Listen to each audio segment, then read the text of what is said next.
Gladis Molina Alt was born in El Salvador during its civil war in the 1980s and was brought to the U.S. as a child.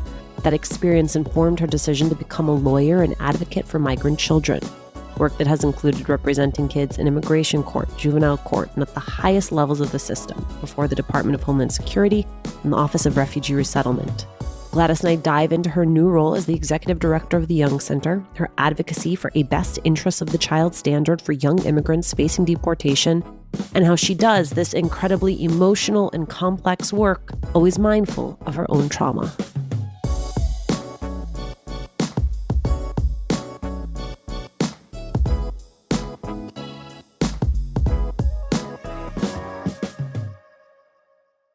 Gladis, thank you so much for doing this.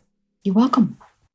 Gladis, I want you to take me back, if you are willing, to growing up in El Salvador and what it is that you remember from the first 10 years of your life.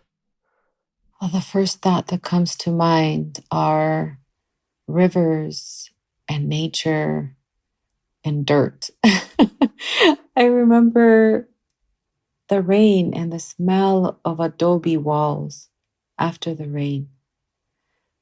And I also remember men in green uniforms during the war. And I remember helicopters.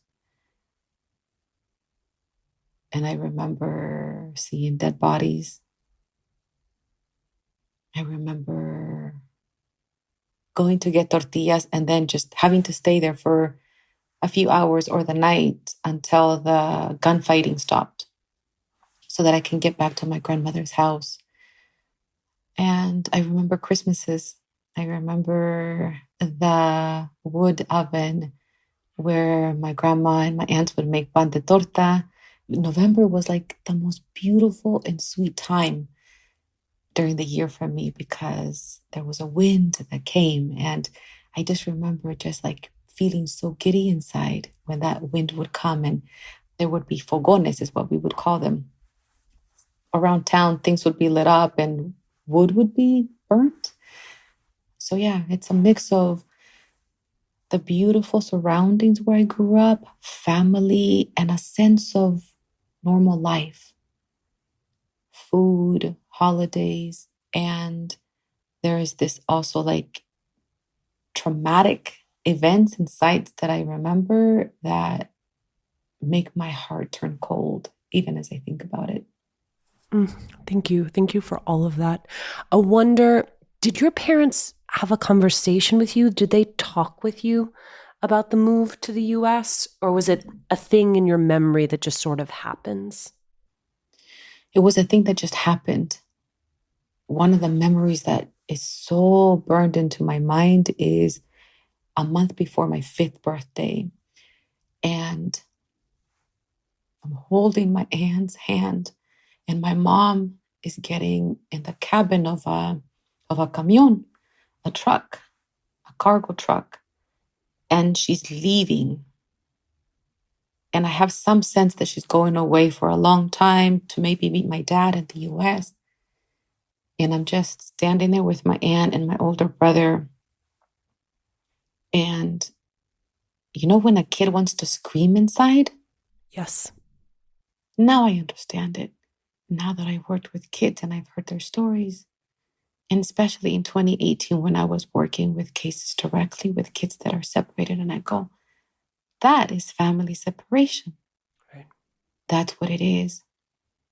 It strikes me to think of you as that child wanting to scream, and then thinking about the fact that what you have done professionally is basically screaming on behalf of all of these children who the system is not set up for us to center their voices or to prioritize their voices. Do you remember the moment or the series of moments where in your own mind you connected the dot between your lived experience as a child migrant and the desire to advocate on behalf of other children who are going through the same experience? Yes, I think it started not so much from that memory, but what I was living. I was living undocumented because I got here when I got to Long Beach, to LA County, when I was 10. But then I didn't get my green card until I was like 21 years old. So it was in that decade between 10 and 20 years old. And this was, the 90s when Pete Wilson was trying to pass Prop 187 when I was a freshman in high school. And it was from that present experience of I'm undocumented. My parents don't know how to read or write. They don't know how to fill out applications. They don't know what to make sense of this paperwork coming from immigration service, that I was like, oh my God, I need to become a lawyer, understand this so I can help my parents. So it was from that experience that I was like, I don't like this. I don't like not knowing, and I want to be able to do something. I think it was from that. Then it sort of worked backwards to where I began to see the experience of children, of family separation. And so it has been the work that has helped me in many ways dig the layers of my own experience.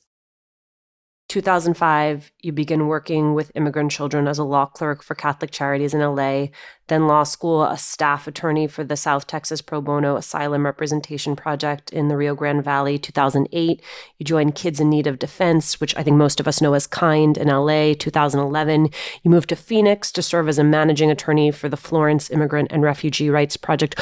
What is the calculus that is going into each of those moves? Because those are big moves. It was, how do I get to do this work and be of service? Where's the need? Literally, I've always been driven by like, where am I needed? So at that time, Texas, it was. At that time, very few people knew about unaccompanied children and being detained. When I started working at Catholic Charities that summer of '05, I remember meeting my first unaccompanied kid in federal custody, in federal detention, if you will. 14, 15-year-old from Ecuador, a boy. And I remember thinking, oh, I didn't know kids were detained. Like, I didn't know that. And then that led me to South Texas because that's where the jobs were and that's where the majority of kids were detained. And then I went back to LA because when I was working in the Valley, I realized how many kids were going through the system and reaching places like LA without an attorney. And I thought, well, got to go back home and do something there. And then I came out to Arizona after SB 1070 here because that passed in 2010. And I just remember thinking to myself, I'm now 30 years old. I'm now twice the age I was when I was undocumented and going through Prop 187. I'm a lawyer. I can do something. So I've moved based on where I'm needed, where the work is happening, I guess. And that's how I've made my moves. Gladys, can you paint a picture for us? Because I think there's something very opaque about this system and what goes into representing children in immigration court and juvenile court. And then what goes into something like representing children before the Departments of Homeland Security and Health and Human Services Office of Refugee Resettlement? Getting to know the kid's story. What has happened to that child? Because it is their past that becomes the tools that I use to craft an argument or to even determine what is the relief, the case that I'm going to put forth in immigration court or in juvenile court. And before I can even get to the child's story, I have to build rapport and trust and get that child to a place where they feel safe enough to feel certain things and to remember certain things. Because with children, it's not like you can press a print button and their story comes out, because they have maybe not yet made sense of things that have happened to them, or they've been told like, don't say this or don't share this because then you're going to stay in detention longer. So a lot of it is focusing on the child and helping that child get to a place where they feel safe to speak about their past. And it also requires building relationships in the courtroom and with the Department of Homeland Security. One of the very first key lessons I learned as a young lawyer in South Texas was that everybody's trying to do their job, even the law enforcement side, and that it doesn't benefit my client if I antagonize the other side or if I demonize the other side. Was that where you started, though? Or was that a thing you had to learn? I had to learn that. How do you cultivate those relationships with people you might have fundamental disagreements with? So for me, it was very much about how can I get them to see the human side of this system that we're in. And what that required is for me to also show up as a human being towards them. So it was focusing on the humanity of everyone involved and the child's story and how we all had decision points along the case to make about how that case was going to turn out. I found it interesting in going over your story and your resume that you did spend time on Capitol Hill as a CHCI fellow. You could have become a policy person on Capitol Hill. You could have become a legislator. There are lots of ways to affect change. What did you see that made you realize the law was the place for you? And how did the knowledge you gained during that period where you did have really close proximity to the process inform how you now think about immigration and immigration reform? That's such a good question.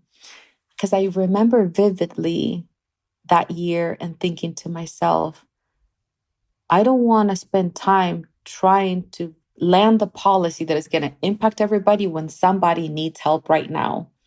And so for me, what it came down to is while we figure out how to fix the system and how to get to agreement on a particular policy point, there is somebody right now who is going through deportation proceedings or who is undocumented and they're a senior in high school and they're not going to graduate and they need a social security card so that they can apply for FAFSA or apply to the UC system. They cannot wait for a policy to be agreed upon or passed. That's what pulled me in terms of my skill set, my interest, but also where I found the fire in me. There's something I go back to over and over that I learned in college, and I feel bad because I don't remember the guest lecturer who came in and put this in my mind, but they described public service as having two different components. Think of it as a river that is raging, and there are people at the top who are trying to fill up all the holes in the dam. And those are your macro thinkers. Those are your legislators. Those are your policy people. But then there's an understanding there's always going to be a hole in the dam. And there's always going to be someone who slips through that hole. And there need to be people downriver who can catch each of those individuals who fall through. And they are equally important roles. We need people at the top fixing the dam, and we need people at the bottom of the river catching as many people as they can. But it is critical, I think, for a person who has a heart of service to figure out where they are meant to be. Yes, and as you say that, it moves me because I remember June of 1990 and flying in because my dad brought me on a fake visa. He was supposed to be my padrino on that flight. I wasn't his daughter, but that's how I got to LA. And I remember flying into LAX and it was nighttime and I saw the vastness of the city and lights. And my legs were dangling on the seat because I'm short. And I remember thinking to myself, who am I going to be in this place?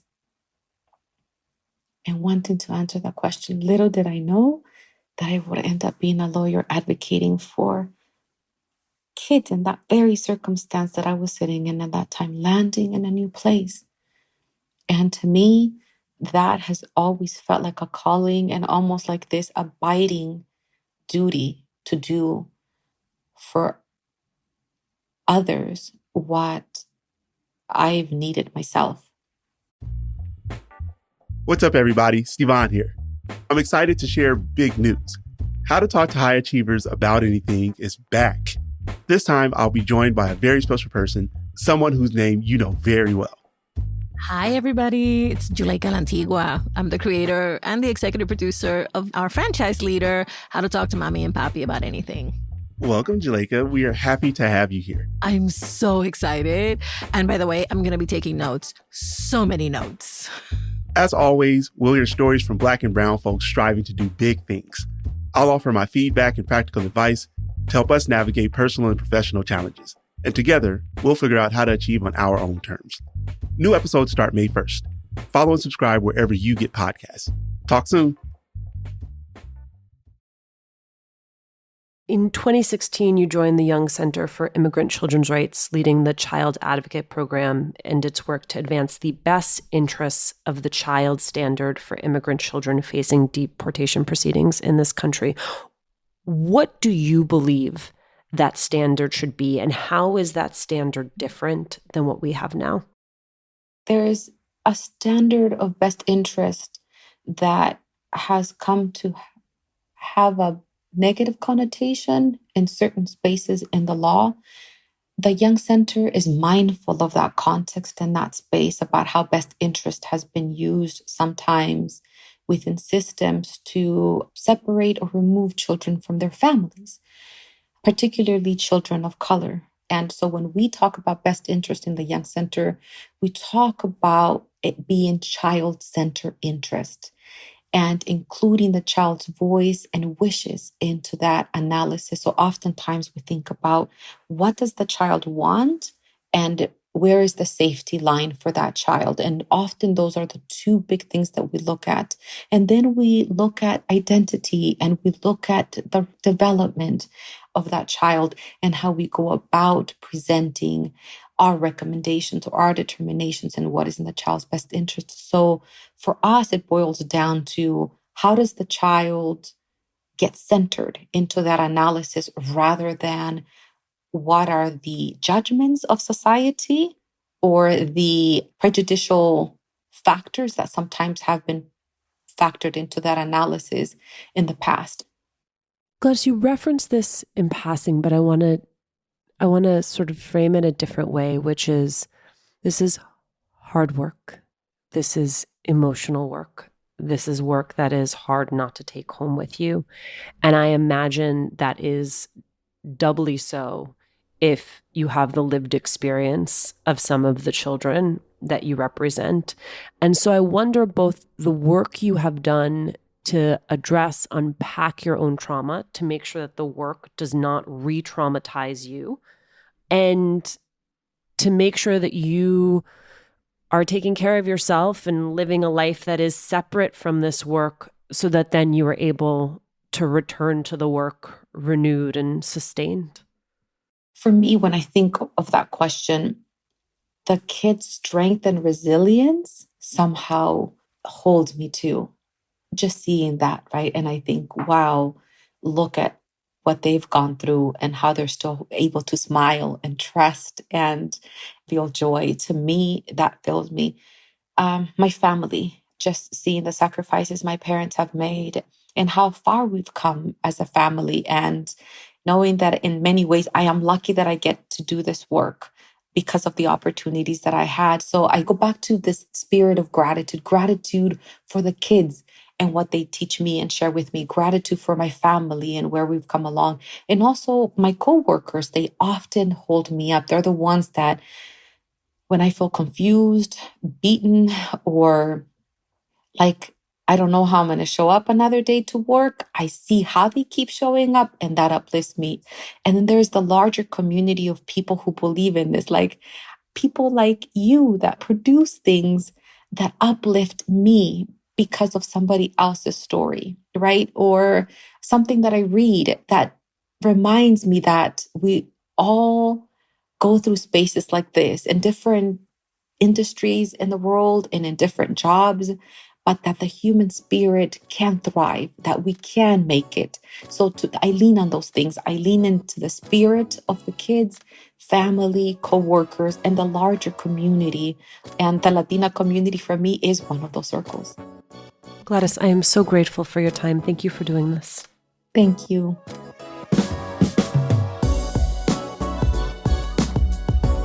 Thanks for listening. Latina to Latina is executive produced and owned by Juleka Lantigua and me, Alicia Menendez. Paulina Velasco is our producer. Kojin Tashiro is our lead producer.